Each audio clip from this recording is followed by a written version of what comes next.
My brother excluded me from his wedding because I work retail and would ruin the successful vibe. How was your weekend? My brother Luke asked on the phone Monday morning like he hadn't just gotten married 2 days ago without telling me. And I only knew because our cousin accidentally posted photos before deleting them, but not before I saw my entire family dressed formally at some vineyard. It was fine, Luke. How was your wedding? Silence. Then he laughed nervously. Who told you? Not him, obviously, even though we talked every week for the past year about everything except apparently his engagement, wedding planning, and actual ceremony. I saw pictures before Bethany deleted them. He sighed. She wasn't supposed to post those. We specifically said no photos until we told you. Until they told me. Past tense. After the wedding they'd already had. You got married without inviting me? He cleared his throat. It wasn't personal. Well, actually it was, but not in a bad way. We just had to think about the overall vibe. The vibe that apparently didn't include his only sibling. What vibe excludes your sister? He got defensive. The successful vibe. Everyone there had careers worth mentioning. Lawyers, doctors, business owners. You work retail. I managed a store, but to him retail was retail. You excluded me because of my job? He laughed. Not just your job. Your whole situation. Your apartment, your car, your clothes. Katie's family is very successful. They would have asked questions. Questions like why his sister existed apparently. Mom was there. Dad was there. Aunt Helen was there. I was listing people who definitely knew about this secret wedding. They all agreed it was better this way, he said. Less awkward for everyone. Everyone except me who was finding out my family had collectively decided I was too embarrassing to include. Mom helped plan it. He continued like that made it better. She understood why we couldn't have you there. The venue was $500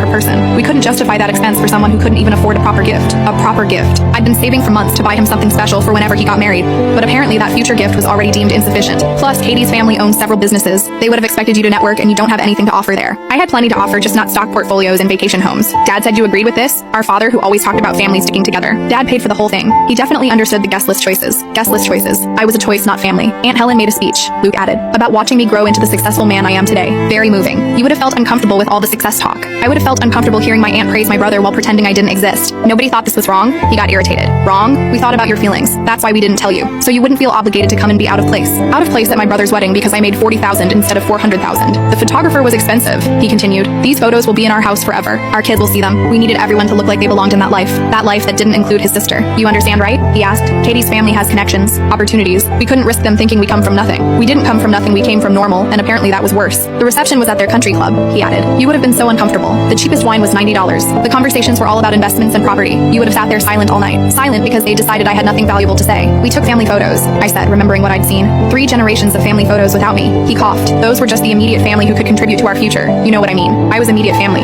his only sibling, but I couldn't contribute to their image. We're having a casual barbecue next month, he offered, for the people who couldn't make it to the wedding. People who couldn't make it, not people who were deliberately excluded. Will Katie's successful family be at this barbecue? I asked, already knowing the answer. No, they have a charity thing that day, so you can relax and be yourself. Be myself. The unsuccessful, embarrassing self they'd hidden from the real celebration. I'm not coming to your pity barbecue, Luke. He got angry. See, this is why we didn't invite you. You make everything difficult. Can't even be happy for my success. Success. He called excluding his sister for being poor success. Mom called that night. Don't make this about you. It was Luke's day. Luke's day that required my erasure. We took plenty of pictures, you can have copies. Pictures of my family celebrating without me because I didn't earn enough to deserve inclusion.